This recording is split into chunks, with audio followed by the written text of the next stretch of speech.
Let's have a look at this expression, x squared minus 25. Can we factorize this? Well, let's have a look at the first term. We have x as a factor, and in the second one we have 5 as a factor. So it seems like they don't have anything in common. We can actually factorize this expression, and this type is called difference of two squares. We have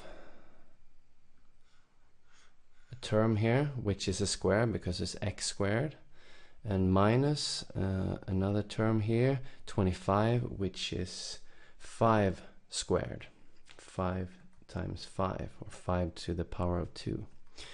And the way to do that is this. We're gonna have two brackets.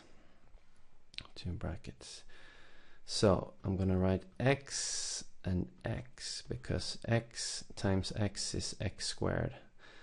I'm gonna write plus 5, and I'm gonna write minus 5, because 5 times minus 5 is minus 25. If we expand the brackets, we should get back to this expression. Maybe you're thinking I'm missing a couple of terms, so let's see if I'm missing any terms. X times x is x squared. Then x times minus x is minus 5x.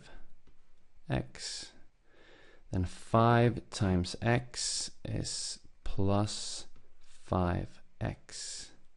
And then finally 5 times minus 5 is minus 25. And we can see that we can cross out this. Minus 5x plus 5x is nothing.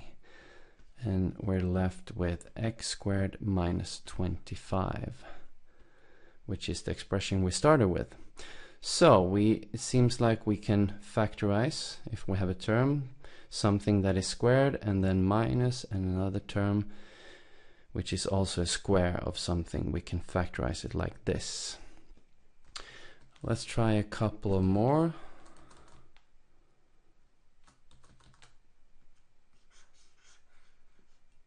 How about this expression? We have 9x squared minus y squared. So we have to find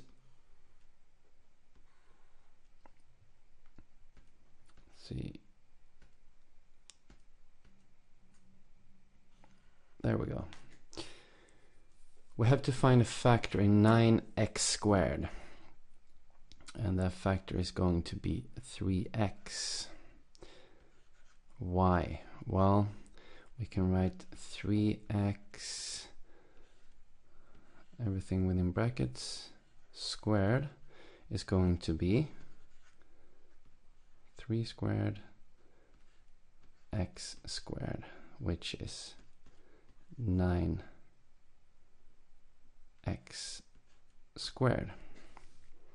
Okay, so 3x and 3x, and then y squared is of course y and y, and we have to make sure that we have one plus and one minus sign.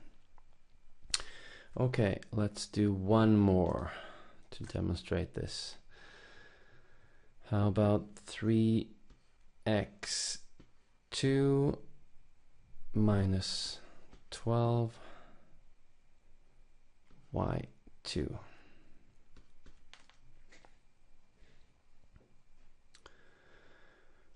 Well,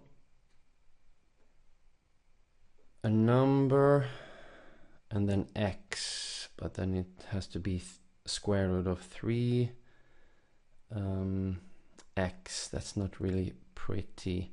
How about we start with a traditional factorizing this expression. So we're gonna find a factor 3 here and a factor 3 here. So we're just gonna write x2, and then it's gonna be 4y2. Now from this expression we can do the difference of two squares. So we just have a look at this expression. We can find the factors very easy. So let's just write out the 3, and then we know that it's going to be bracket, bracket, bracket, bracket. X squared, well, the factors are x, and then it's going to be a plus sign and a minus sign, and the factors will be 2y and minus 2y.